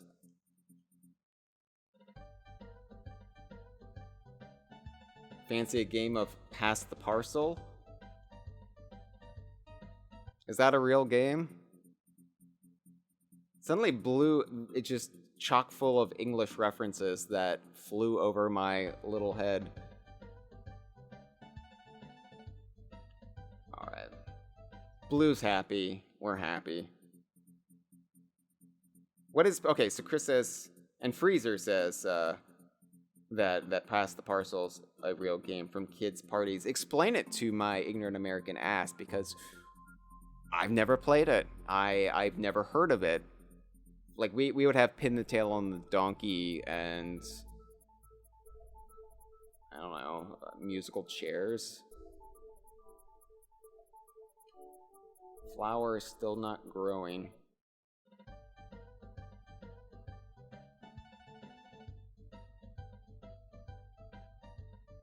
So Bramble is still sad. It'll be a while until we can make Bramble happy. Let's take the bowling ball and do something with it. Okay, so Chris says you take a present and wrap it up in like a dozen or more layers of paper, and then everyone sits in a circle. Music plays, and while it's playing, you must pass the parcel around the circle. And then, a bit like musical chairs, when the music suddenly turns off, whoever's holding the parcel gets to take off a layer. And Freezer reiterates this. If you take off the final layer, the present is yours. That sounds like an exhausting game for the parents or caretakers who have to set it up. You have to wrap it how many times? And how do you know the kid isn't just going to dig through, like, all the layers? They have really sharp fingernails. I don't like this game. But if we got a Donkey Kong game based on Pass the Parcel, I would just be happy to have a Donkey Kong game. Alright, let's talk to Bazooka. I have lots of old artillery, you know, but Bessie's my favorite. What a noise. What have you got there, Dixie? A heavy ball? Well, you never know. It might just work. Shall we load Big Bessie up and fire her off? And Dixie either says, lock and load, sir. And, or she says, hold fire, Brigadier. No, I think it was probably shot in the dark anyway. Bazooka's also very British for somebody who uses the Americanized version of favorite.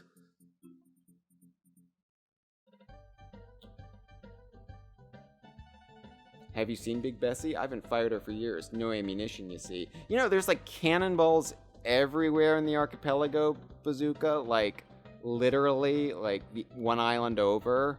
It's just full of cannonballs. There's shipwrecks everywhere.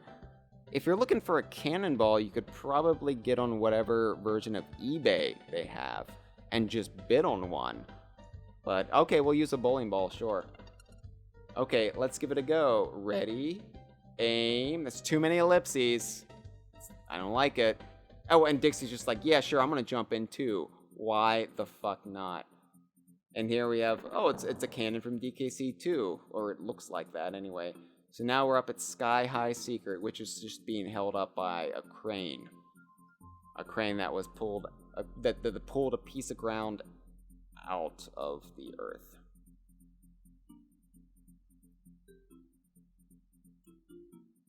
And Chris confirming what I've long held as a suspicion. Bazooka's pretty much just Brigadier Lethbridge Stewart from Doctor Who. And in fact, in the era where he was introduced, the Doctor's car was called Bessie. Okay, Sky High Secret. Let's see if I can do this. Dun, dun, dun, dun. B, B, X, A, X, B, A, B, B, X, B. Ah! I couldn't do it. My brain couldn't hold all those letters in there. Let's try again. A, Y, A, B, A, Y. A, Y, A, B, A, Y. Ended it on the lime jelly. Cool. How do I get down now? Because I'm surely not going to just jump off of that and commit suicide. Like, Brigadier, help. Help. You've stranded a child up here, although, granted, you never said the child could jump into the cannon. She just did it, without permission, so I guess this is on her, but still. They're a fire brigade here in Mechanos? Nah, it's fine. She's fine. She's nimble, that Dixie. Can I fire back up there? Surely I can, right? Ah, the memories come flooding back, you know. We were trapped on a cliff top surrounded by... Oh, sorry. No, I want more of that story of the Crimean War. Tell me more lore. Bear Daddy? Okay, I guess he retrieved the bowling ball. And we can just do this infinite times now.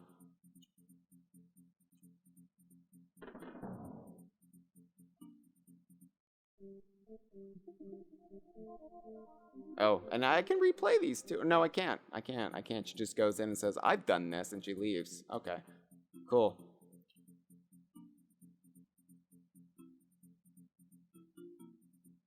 Yeah, Chris says, Dixie can glide, Heil. Kitty now. Kitty is fucked. Let's test this out, though.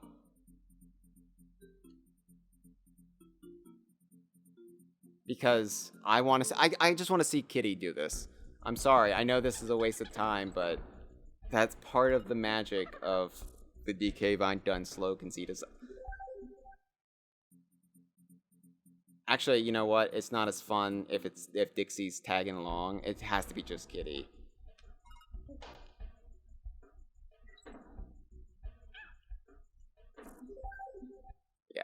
Yeah, this is what we're doing. Alright, let's see if he responds to Kitty any differently. What a cracking noise. It was good to hear her again. I say, would you like to have another try, Kitty? Well, Kitty never had a try, so yeah.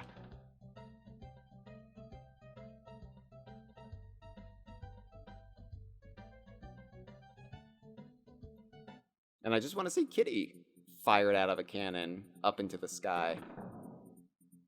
And now there's a toddler trapped. And he just drops down, and it doesn't look that impressive, actually. But I guess Kitty, more than Dixie, knows how to tuck and roll, right? So, he's fine. Everybody's fine. I actually feel bad now. I want to get Dixie back.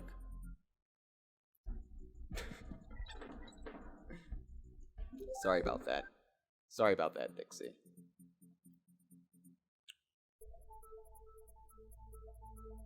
Alright, so... Gave the bowling ball... Ah, we've still got the mirror, though. So let's go visit a new Brothers Bear. Well, not new, but new in the context of the stream. Barter. Barter's swap shop. Swap spelled, unlike the swap and stop spelling of it. Fun little trivia for you. Barter Bear is Rare Studio head Craig Duncan's favorite Brothers Bear, according to him, when we put him on the spot at E3 2015. All right, let's Oh, look, he looks like a fucking mess. Well, good day to you, Kongs. How are you? The name's Barter. Whoops! Have you seen me, washers? That posing funky fella has been acting a bit weird lately. I'd swear he's been working on some super secret project, but I reckon it's just some silly pipe dream. What a mess I must be in, but what's the point of worrying if you can't tell? Is that a mirror? If it is, could I possibly borrow it? So I guess I was supposed to talk to Barter before I went back to Funky, because Funky says, oh, you've heard whispers that I've been working on something. But, and I seem to recall that's the way I did it. My original playthrough way back when, but, he says, why certainly? I don't know why he says it like the Three Stooges. And he says, hands off, Buster. Doesn't say hands off, Bluster. For all of you who misread it and briefly entertained the possibility that Rare established the concept of Bluster Kong in canon before the cartoon ran with it. But, you know, hands off, Buster. Let's see him say that. Well, thank you very much. Humph.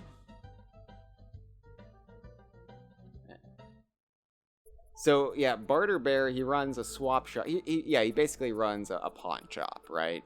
Now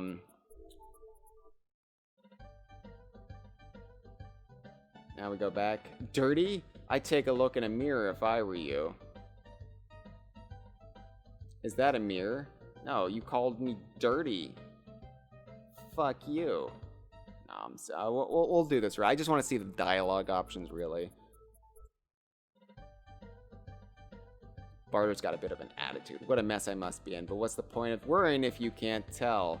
So you have no other reflective surfaces in your entire cabin. Like, surely that saw in the background, you could see yourself reflected off. That wrench on the counter, that's probably shiny enough that you can see yourself in it. And you've got a keg in the foreground. I do not buy that you can't tidy yourself up because you don't have a mirror. But yes, you can borrow it. Well, why, thanks for that, Kongs. Oh no, look at the state of me. I'm a wreck. Take this wrench. I don't need it now. What did you need the wrench for to begin with? What were you doing with the wrench? Oh, look at him now. Oh, hey, look at me now, Kongs. Don't you think I'm looking drop dead gorgeous? I'm a lean, mean machine. What? What? What?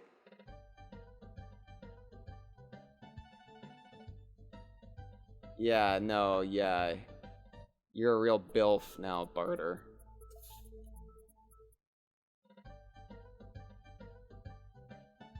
Okay, yeah, no, I got it. Now, you see the mirror is still on the counter. We're not done with the mirror.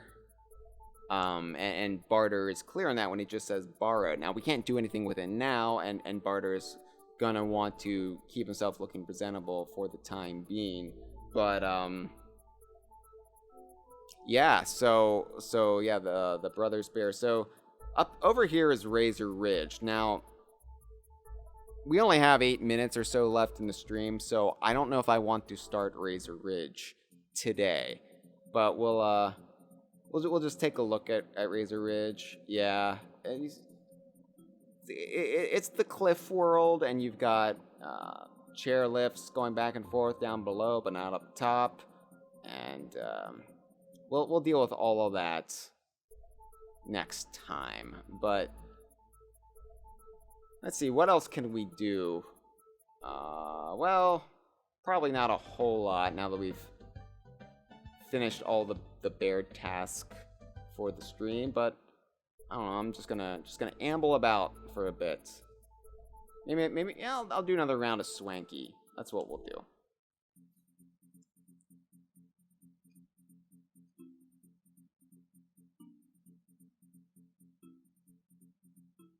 Get some more bear coins.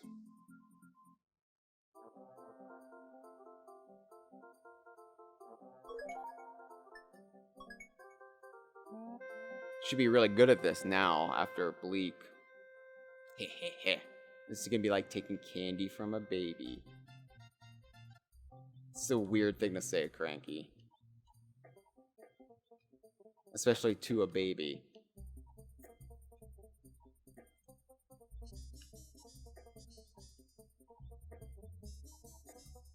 Ah, no. Oh, no! Maybe Bleak fried me. Maybe I'm not good anymore. Maybe I was never good. Oh my god! Oh my god!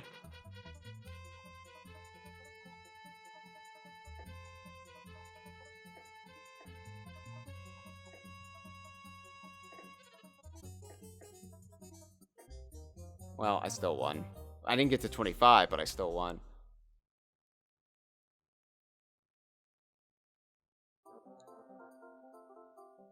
Even Swanky doesn't have parry plushes. So I didn't get as much because I didn't get to 25. I'm gonna play one more time.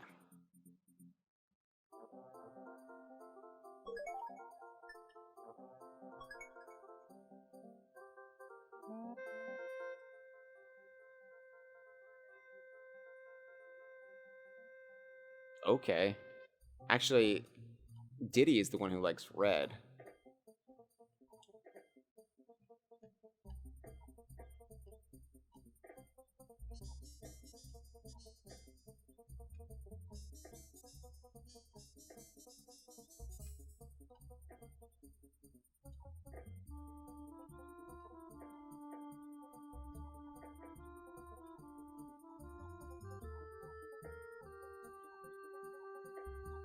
What? Come on. Why did I just let it drop? Oh my god. I think I need to take a break. Oh no, Cranky's gonna beat me. Cranky's gonna beat me. Oh no. I lost. I can't end on that note. I'm the greatest. You're a chump. I remember back in the mid-90s when everybody was using the word chump.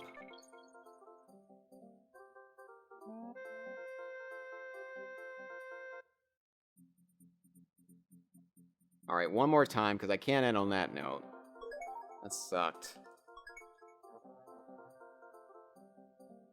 I think Bleak ruined me, actually, because I'm used to aiming for that little blinking scarf now. And this is just a target. I'm not being attacked by Cranky either, except, you know, verbally.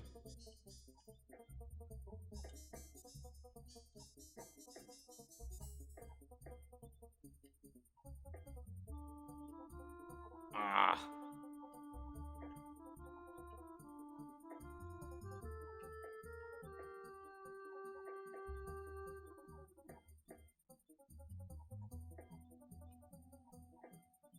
Oh no. Might not get the 25, but if I can beat Cranky, I'll be satisfied.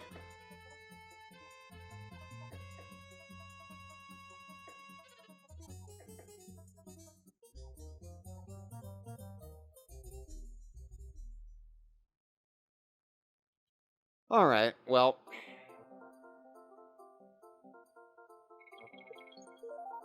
Recoup my losses, at least. Thanks, Swanky. I guess that about does it. Next time we will start with Razor Ridge, the 6th world of the game. Should head back to Wrinkly on the main map. And on the overworld, that is, and save. Here, we'll bypass Funky this time. Oh, she's still is she dead? She's been sleeping this entire time. So as you can see, we're only missing one item now. As far in the back and forth bartering exchanging system here. What could that last item be? And the only one we have on our person right now is a wrench, so I don't know, I missed the mirror personally, but maybe we'll get it back. Thank you for watching, everyone. It's been fun. I enjoyed this. I enjoyed all of the levels of K3, and I enjoyed talking to the Brothers Bear.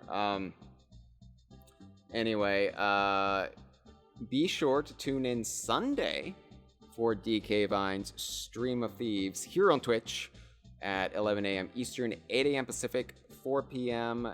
GMT. Last Sunday sucked ass. Jeff can agree, can attest.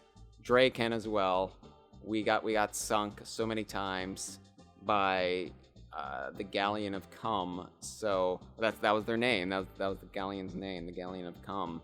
So hopefully we will be able to regroup this coming Sunday and have a much more positive experience in our pirating adventures on the high seas. Also, the Idaho crew will be, I don't know if they're going to be going back to Nuts and Bolts, be doing more of Logs Lost challenges and DLC from that game. They beat Gruntilda last week, but their Banjo-thon will be continuing nonetheless. If it's not with Nuts and Bolts, it will be with the other appearances that Banjo, Kazooie, and friends have made over the years. And that will be this Tuesday at 8 p.m. Eastern, 5 p.m. Pacific. And I should be back here next Wednesday at 2 p.m. Eastern, 11 a.m. Pacific, 7 p.m. GMT for more DK Vine Done Slow Donkey Kong Country 3, Dixie Kong's Double Trouble, ! Thanks again for watching, everyone. Have a nice day.